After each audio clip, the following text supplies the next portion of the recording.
Welcome po sa aking YouTube channel. Ayan, every now welcome.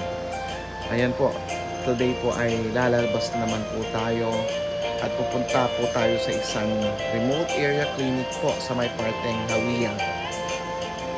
Ayan, mahaba-haba pa po ang biyahe at sobrang init pa rin po. Ayan, sana okay ang biyahe natin today. Walang mangyari.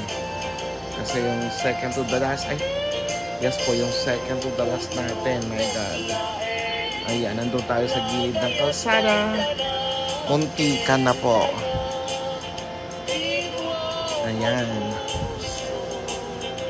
Mahaba-habang biyahe, mahaba-habang Facebook, o kaya YouTube, at mahaba-haba pong tulugan. Ayan, magandang araw po sa lahat. Salamat po sa mga nanonood. Thank you very much. Ayan, ito po, makikita nyo pag nandito po kayo sa Saudi Arabia. Ayan. Ito mga video ko po ay outside the city na po, kaya hindi nyo po makikita yung mga buildings. Dito na po tayo sa labasan. Ayan po.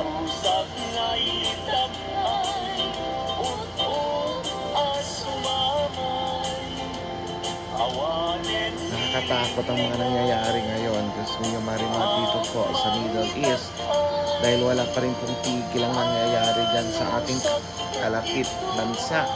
Sana tumigil na sila, naapektuhan na po lahat ng mga bansa, naapektuhan po kaming mga OFW. Ayan, sana umokay na po lahat.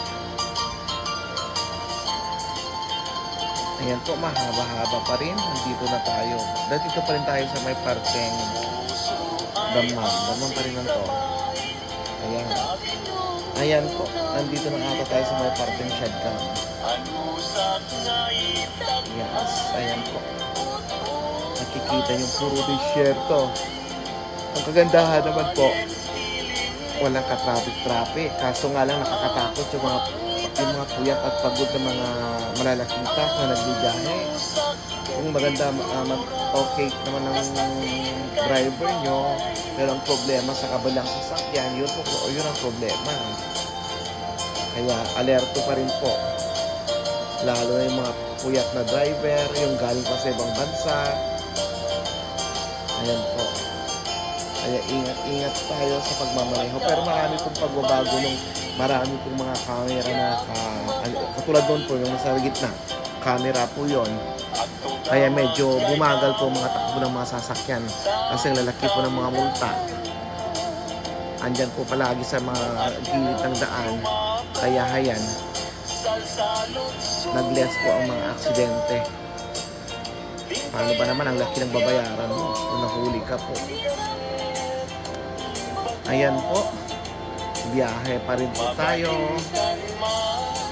Sana ba to? Nandito na ata tayo sa may park ng po.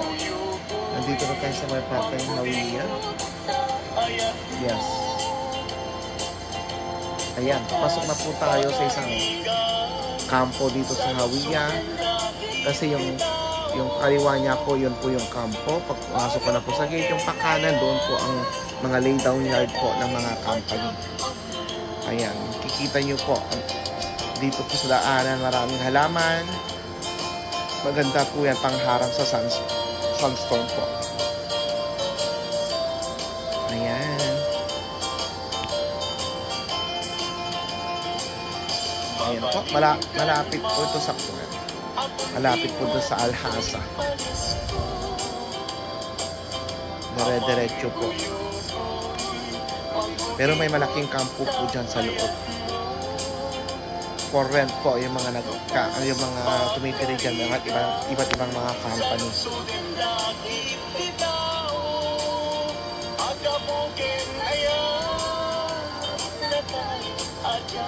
Ayan po. Ito na yung pauwi na tayo. Ayan po, ito po yung pauwi na tayo. Kung dediretsun po yung daanan doon kanina sa baba, yun po ay going to Al-Hasa. Pero dito po kami, nag-left turn po kami para Ang daanan po namin is yung Harad Road going to Damam. Para wala pong mga street light, wala masyadong ka-traffic kasi kung dadaan ka pa po sa bayan ng Alhasa, matatraffic ka lang. Kaya dito na kami, lalabas na lang kami dito sa daanan ng Harad going to Damam.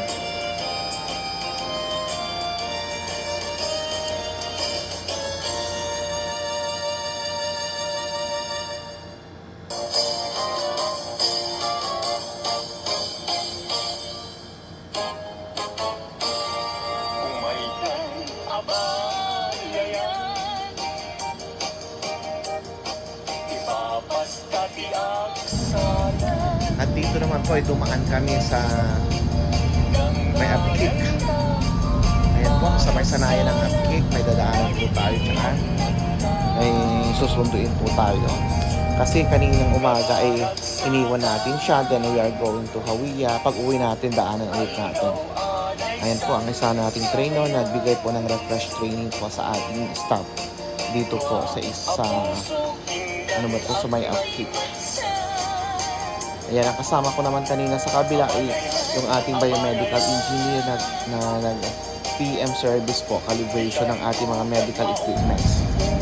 Ayan, pauwi na po tayo. Sana ba to? Nandito na tayo sa may Damam. Pero malayo pa.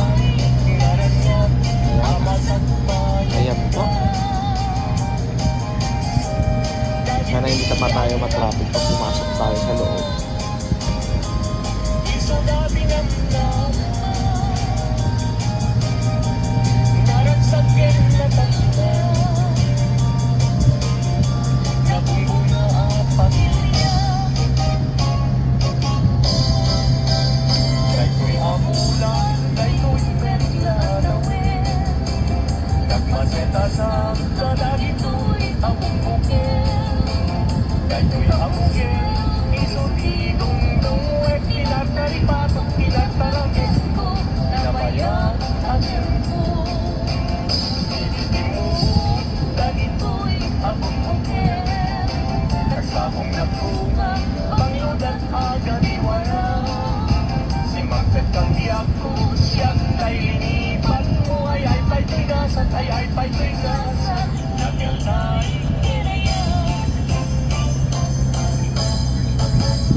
Ayan mo asa nga, ako nga't kamampay, daling liwan naman, tuy puso kalanda. Laslak abisuin, di ka mangtwa-twa, di ka garukin, ako liban na. Narigagay ko, napundukin ka, napundugay, nga awan dirituin na.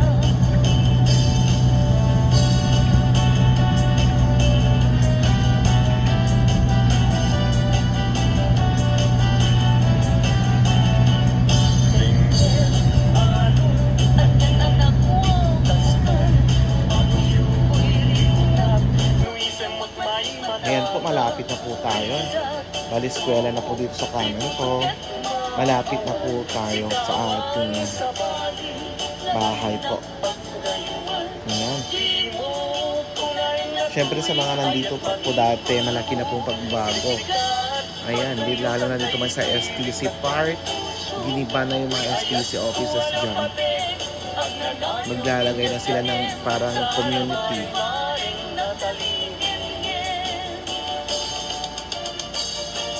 Ayan, dito sa may baba, yan na yung dating STC. Ayan, kung nakikita nyo dati, nilalakaran yan, iniikot, wala na yan, nabagbag na po. Meron po sila dyan na community, gagawing community. Mga pabahay ata yun. Ayan po, at malapit na po tayo. Maraming salamat po sa lahat. Thank you very much.